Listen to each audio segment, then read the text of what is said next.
vamos também trabalhar na quinta-feira, dia 9 de abril, às 21 horas, inadimplência nos contratos com a administração pública na quarentena. Então, é o professor Felipe Dalenogari que vai estar trabalhando conosco sobre direito administrativo, né? Quem tem contratos com o poder público, você que é advogado, advogada que assessora empresas que têm contratos com o poder público, como fica a situação desses contratos durante a quarentena, né? O que fazer diante de inadimplência de contratos com o poder público, onde a empresa não tem como cumprir o contrato em face dessa pandemia, e a questão da responsabilidade civil, revisão e suspensão dos contratos administrativos. Então, tudo isso vai ser visto essa semana.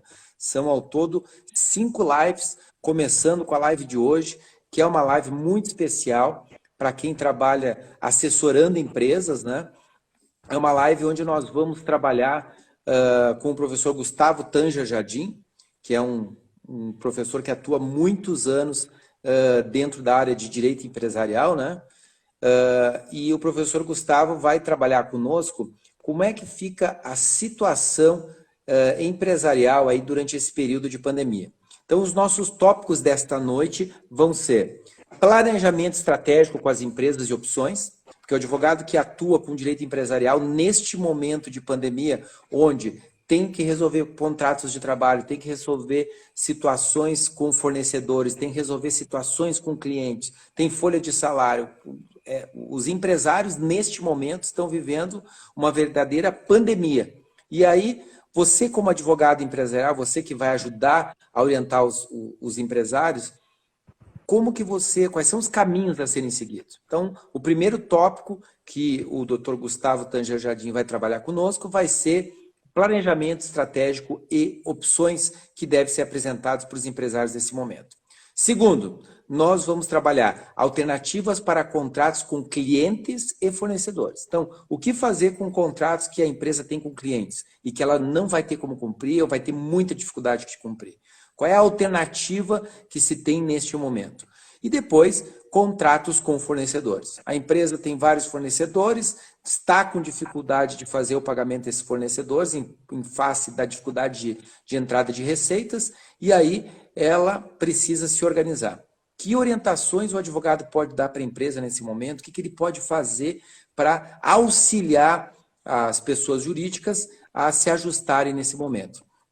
E no nosso último tópico desta live, nós vamos trabalhar sobre responsabilidade civil das empresas nas relações com os consumidores. E atuar mais fortemente aí no Código de Defesa do Consumidor, né? Mas agora sob um viés da empresa, né? Porque a empresa também estão passando por um momento difícil, com bastante dificuldade, e é o momento que os advogados estão sendo acionados para atuar dentro dessas empresas, para assessorar, para apontar caminhos, para apontar soluções.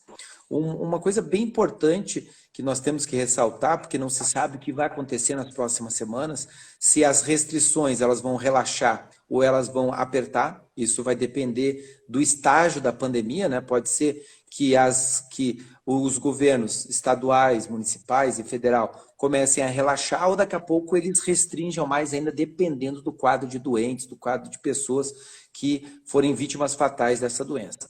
Bom, se a questão piorar, vamos pintar o pior quadro, né? Se a questão piorar e as restrições forem maiores do que já estão hoje, uma coisa é certa, a advocacia é função essencial à justiça. A justiça não para nunca, em nenhuma hipótese. Em pandemia, em recesso, em férias, a justiça sempre funciona. E ela só funciona através de advogados. Então é muito importante que os advogados tenham consciência que, apesar dos decretos restritivos de atuação e tal, a advocacia jamais vai poder ser restringida em sua atuação em face de qualquer tipo de decreto. Porque a Constituição Federal assegura a justiça como serviço essencial, e se a justiça é serviço essencial e o advogado é função essencial à justiça, ele também não pode ficar cerceado de exercer a sua atividade profissional. Isso é muito importante porque eu observei que em Santa Catarina, por exemplo, essa semana veio um decreto do governador liberando escritórios de advocacia para funcionar.